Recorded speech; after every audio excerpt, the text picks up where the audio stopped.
And I want to share a personal story with you about how I found my first mentor and the impact that he has in my personal life.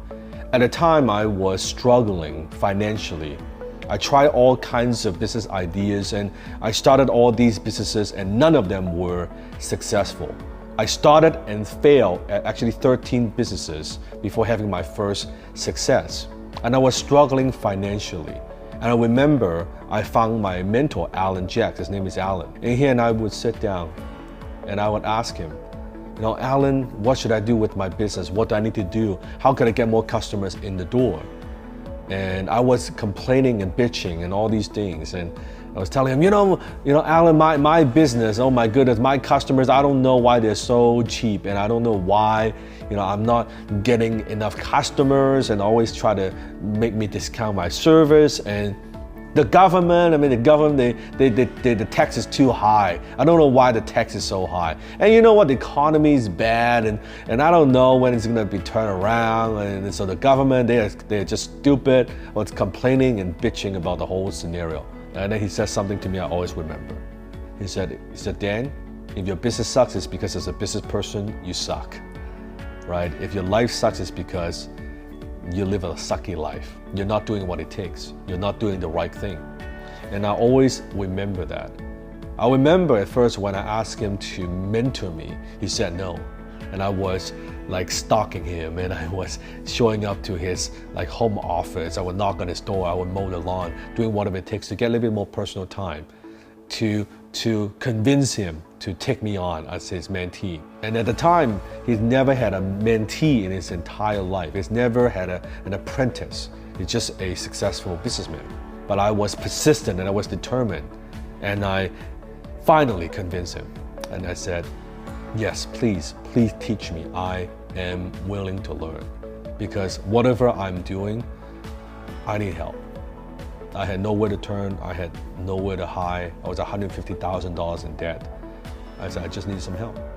We all need some help in our lives. And he said, well, Dan, I would consider taking you on under 3 conditions. 3 conditions. Unless you agree with these 3 things, you and I, we're not gonna have a mentor-mentee relationship. I'm not gonna teach you. I said, whatever it is, tell me what those 3 things are, I would do it. The first thing that he said, and that is no excuse. He said, excuse is nothing more than a well-planned lie. I thought, wow, that's a very powerful definition. An excuse is nothing more than a well-planned lie. He said, I don't want to hear any excuse from you.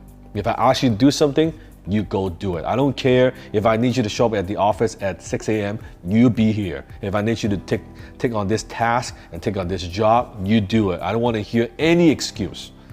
And usually an excuse comes after but. Whatever you say, right? Yeah, I want to do this, but anything after that is usually an excuse. I don't want to hear any excuse from you. If you make one single excuse, that would be the end of our relationship. I would not mentor you. That would be the door. And I said, no problem, no excuse. I said, I agree. He said the second thing, and that is no opinion. I said, I don't want to hear any opinions from you. I said, okay, but Alan, sometimes I have all these creative ideas, like I'm energetic, I'm creative. What about this? You can do this, you can do that. I have a lot of opinions. He said, well, Dan, you want me to mentor you, right? I said, yes. So you want to be more successful, right? I said, yes.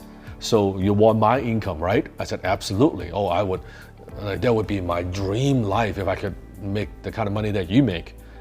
Yeah, I said, yeah, you want my income? I do not want your income. If I have your income, it would suck. So guess what? I'm not interested in hearing what you have to say and your opinion until you get to my level. Until you get to my level, you listen and you implement and you be coachable. And I said, okay, no problem, no opinion. And the third thing that he said, and that is no victim. You see, lame people blame people. He said, I want you to take from now on, this minute, this moment, take 100% responsibility for whatever that happens in your life. Doesn't matter how unfortunate that is. I want you to take 100% responsibility. You don't blame, you don't bitch, you don't point fingers. No BMW. No bitching, moaning, and whining. You can drive a BMW or Ferrari, but don't be a BMW. If you want to get a BMW, you definitely cannot afford to be a BMW. Can you do that? I said, you got it. No bitching, no moaning, no whining. And those 3 rules that I've living by my whole life: being coachable, no victim, no bitching, moaning, and whining, and no excuse. And those 3 qualities, those 3 rules, I want to pass on to you.